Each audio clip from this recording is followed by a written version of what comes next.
Welcome to day 140. We continue in 1 Kings with chapter 6, 2 Chronicles chapter 3, Psalm 97, and we begin Paul's letter to the Romans today. So we had lists yesterday. We have more details today about the building of the temple. We've got the time it was built, the size it was built, the materials it was built with.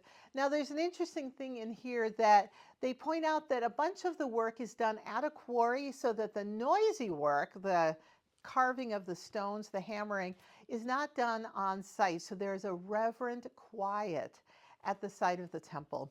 Now you could say, how important is this detail? But I think it's an interesting thing to think about because sometimes we're so rushed and so busy in our lives. We're just trying to get a lot of things done. We don't often think about what is the greater impact of our activity and what are we doing. Here they're realizing that they're trying to build a holy place for God, a place of worship, a place of prayer, of meditation, of contemplation. And so even in the building of the temple, they are trying to prepare it for the use of the temple. And so in our lives, is there a quiet place in our house that is our place to read quietly, to spend time quietly with family, to be in devotions daily with God? And what else do we use that space for? Do we clutter it up with a whole bunch of stuff? Do we fill it with all kinds of noise? What about our workplaces? What about our churches? Are there places that we should set aside as the space that we spend time with God and not use that space for noisy other types of activities? So I think this is an interesting little detail that gives us a moment to contemplate our own noisiness, our own busyness, and the ways that we use the space in our life.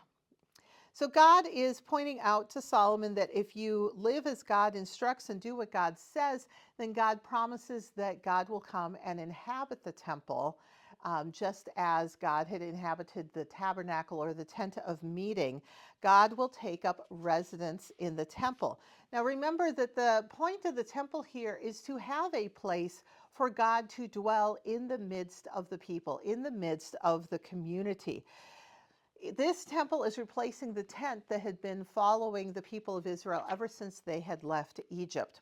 I am sure it had been replaced at different times over the years, but the point here is that the tent had been where God resided, where God was present in the midst of the community, and now they are giving God a more permanent building.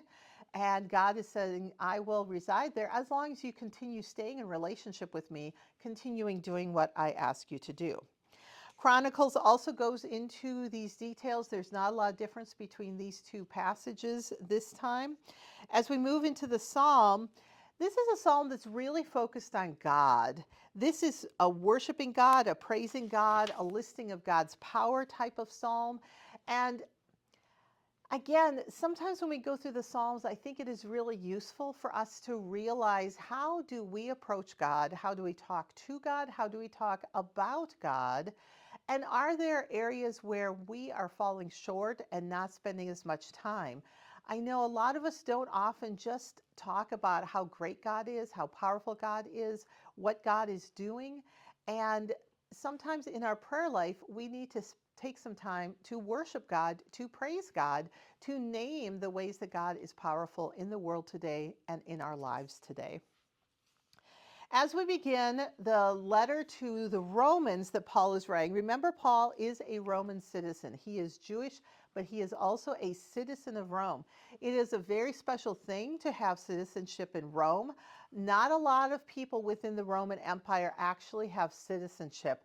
Many of them are simply the residents of areas that have been conquered by Rome, but that does not mean that they become citizens. It's very complicated, and it's a major privilege to be a Roman citizen.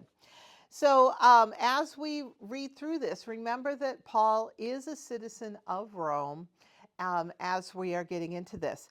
Now, this is a very big letter from Paul.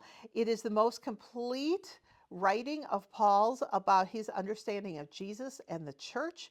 It's written about 30 years after Jesus' death and resurrection. Now, when Paul first sends it to Rome, there weren't a whole lot of people who read it. It was a very small community of believers in Rome, and Rome had a lot of other stuff to read at the time.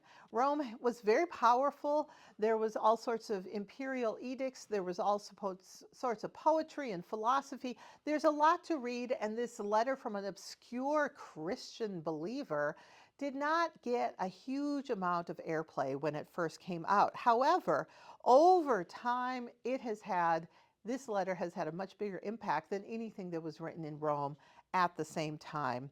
Over time, and especially today, we have tons of people who are reading the letter of Paul to the Romans on a regular basis when there's a lot of other stuff that isn't read by anyone from that time period.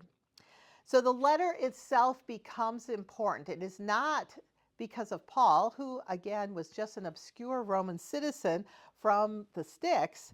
What is important is the letter itself and the information that Paul shares in this letter. He is really going to be working on this whole issue of what are the implications of Jesus' life, death, and resurrection. What does it mean that Jesus came to save? What does that mean for us? What do we need to understand? What do we need to do? As usual, Paul begins with a greeting to the people he is writing to, and he offers, like before, tremendous thanks for the believers in Rome. He also is sharing that he has a very strong desire to come and visit them, but due to scheduling problems, and as we know from other resources, Paul had all sorts of problems with different authorities, both Jewish religious authorities and political authorities and Roman authorities. And so he wasn't entirely in control of his own schedule, and he has a difficult time getting to Rome when he wants to, but he has a strong desire to preach about Jesus in Rome. Now, he starts going into his understanding of what God is doing through Jesus, and explains how God's plan is to rescue all who trust God, both Jews and non-Jews, meaning Gentiles. That means everyone who's not a Jew. All of the Greeks, all the Romans, all the Egyptians, all of the Persians, everyone outside of the Jewish faith. I think that's really important for us to see already here in the first chapter of Romans that Paul is not putting any limits on his understanding of God. His understanding that God, through Jesus, is coming to save everyone, to rescue everyone. Anyone who listens, anyone who trusts, anyone who believes has access to the grace and love of Jesus Christ. And I think this is really important because there have been so many Christians since Paul's times that have tried to put limits on who gets included, who gets Jesus' message, who is going to make it into heaven. And Paul's like, if you are seeking God, God's got a place for you, and there are no limits.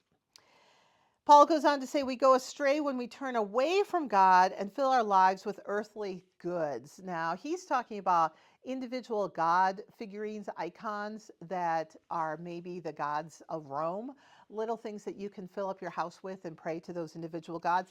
But I think his overall message of being separated from God, being focused on something else, and filling up our time with other stuff. Today, I think we fill it up with entertainment. We fill it up with the consumption of consumer goods. There is still a lot of stuff that can distract us from focusing on God and God's plan in our lives. So Paul finishes this first chapter by talking about how we wreck our lives when we turn away from God, and we are really the source of brokenness in the world. And so this is really the foundation for as we start working our way through Romans, which is going to take quite a bit of time. It is quite a long letter. There is an awful lot that Paul covers in here. I think you're going to find it really rewarding to work your way through Romans. So I look forward to seeing you next time, and enjoy this start to a new letter from Paul. Take care.